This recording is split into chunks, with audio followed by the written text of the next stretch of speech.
మన ప్రభువును ప్రరక్షకుడు యేసుక్రీస్తు నామములో మీ అందరికీ శుభాభివందనాలు తెలియజేస్తూ ఉన్నాను.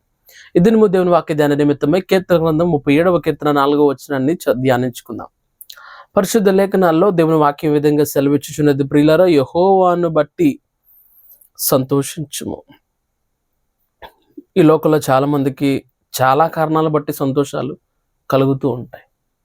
భోజన ప్రియులకు సంతోషం ఎప్పుడు కలుగుతుందంటే మంచి ఆహార పదార్థాలు తిన్నప్పుడు. వస్త్ర ప్రియులకు ఎప్పుడు సంతోషం కలుగుతుందంటే ఓ చక్కటి వస్త్రాన్ని నలుగురికి ఇంపైదిగా లేదా నలుగురికి ఆకర్షించే విధంగా వారి వస్త్రాన్ని ఉంటే ఒక సంతోషం. ధనాపేక్షతో ఉన్న వారికి సంతోషం ఎప్పుడంటే విస్తారమైన ధనాన్ని సంపాదించినప్పుడు. ఇలాగన ప్రపంచంలో ఒక్కొక్కరికి ఒక్కొక్క విషయంలో సంతోషం ఉంటుంది. కొంతమందికి ఇతరులు ఏడిస్తే సంతోషం, కొంతమంది ఇతరులు వారి జీవితాల్లో కష్టాలు నష్టాలు ఇరుకులు అన్నీ అవస్థలు పడుతూ ఉంటే వారిని చూసి సంతోషిస్తూ ఉంటారు.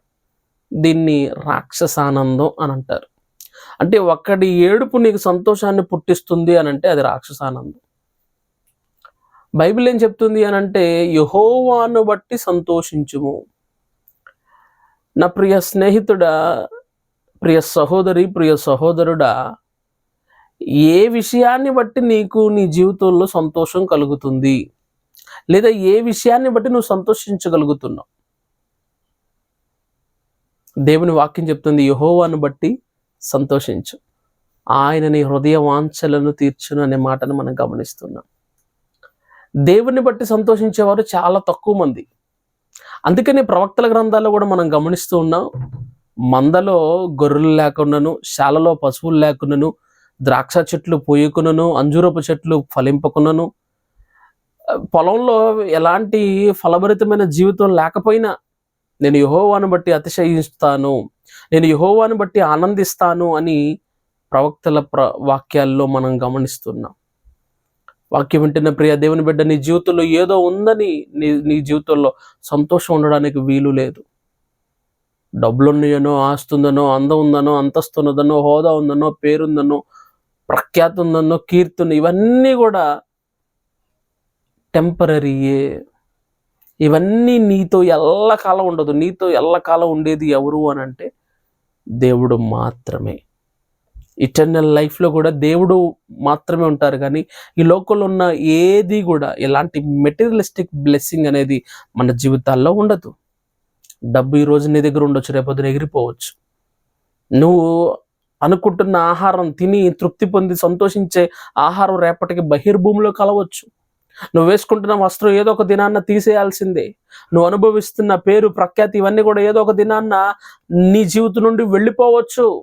వాటిని బట్టే సంతోషం నీ జీవితంలో కలుగుతుందంటే నీ జీవితంలో సంతోషం తాత్కాలికమే. అయితే శాశ్వతమైన సంతోషం ఎప్పుడు అని అంటే యెహోవాను బట్టి సంతోషించినప్పుడు మాత్రమే మనకు కలుగుతుంది. అది ఎవరు తీసివేయలేరు. ఎందుకంటే దేవుడు మనకు అనుగ్రహించేది లేదా దేవుని బట్టి సంతోషించేది.